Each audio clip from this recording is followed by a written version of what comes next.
Magandang araw mga kaalaman na hinog. May napaka-importanteng talong na dapat nating pag-usapan ngayon. Bakit kahit gulay, pinagbawal ng doktor sa mga senior?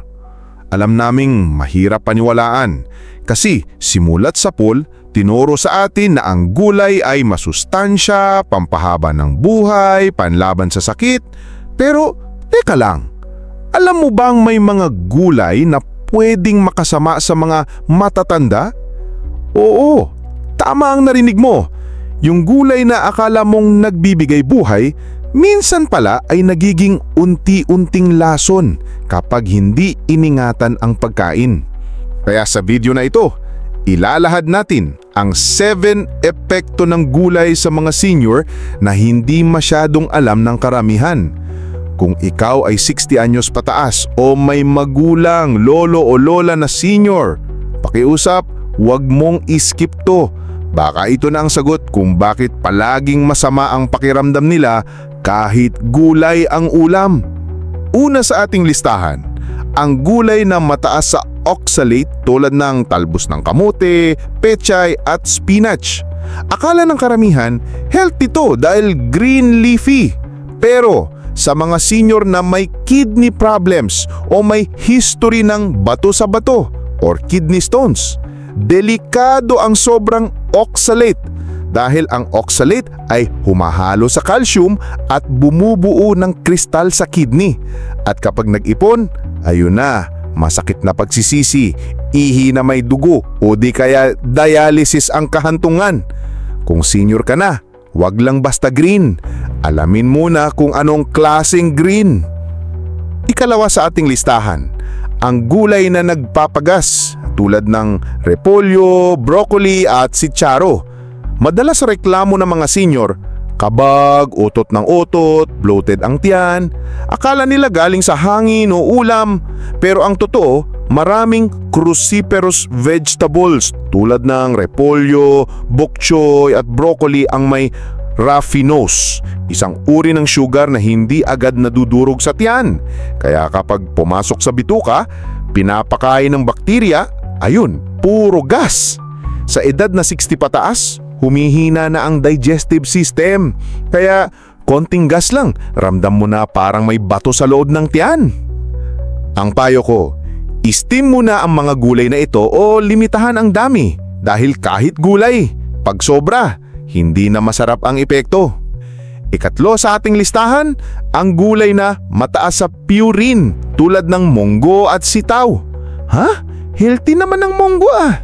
Oo, pero hindi sa may gout dahil ang purine ay nagiging uric acid sa katawan. At pag mataas ang uric acid, ayun na ang gout attack. Napakasakit, lalo na sa mga hinlalaki ng paa. At para sa mga senior na may gout, kahit isang tasa ng munggo ay pwedeng mag-trigger ng atake na tatagal ng 1 linggo.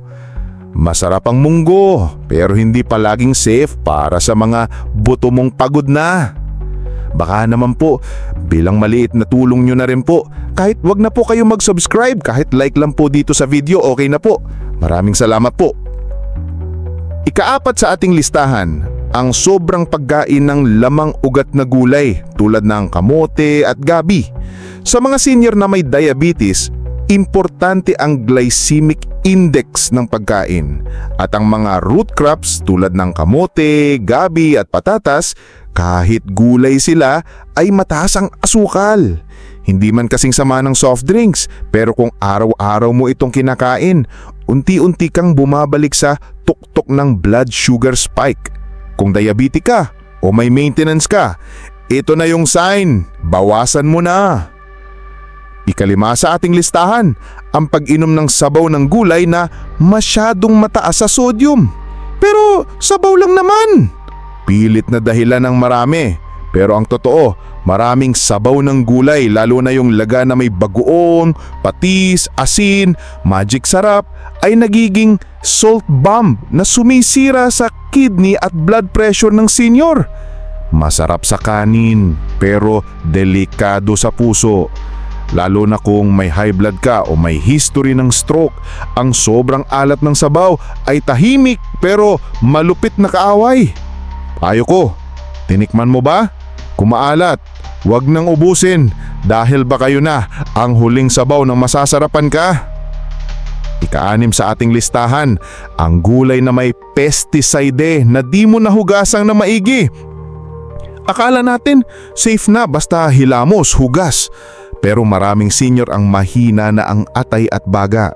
At kahit konting chemical lang mula sa pesticide ay sapat na para mahilo, magsuka at mawalan ng gana sa pagkain.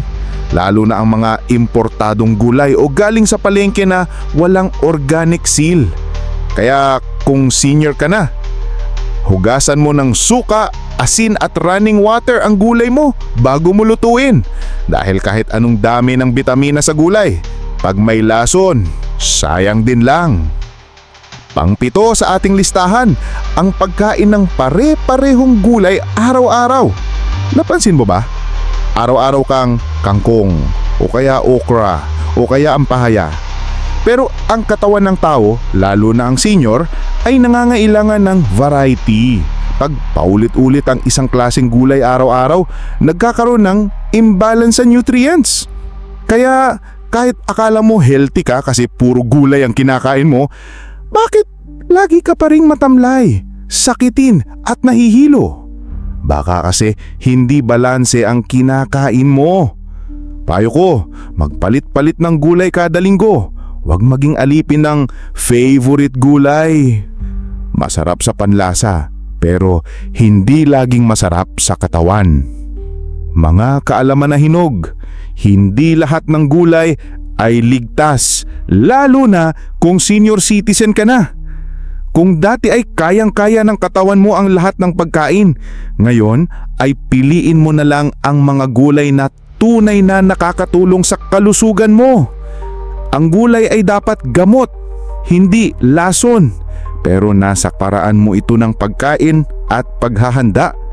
Huwag mong hayaan na sa huli mo lang marirealize na akala ko healthy pero ako pala ang unti-unting sinisira.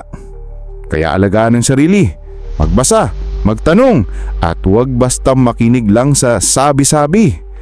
Ito po ang kaalaman ng hinog, nagsasabing maging wais, maging masinop at higit sa lahat maging responsable sa sariling kalusugan. Maraming salamat po at God bless.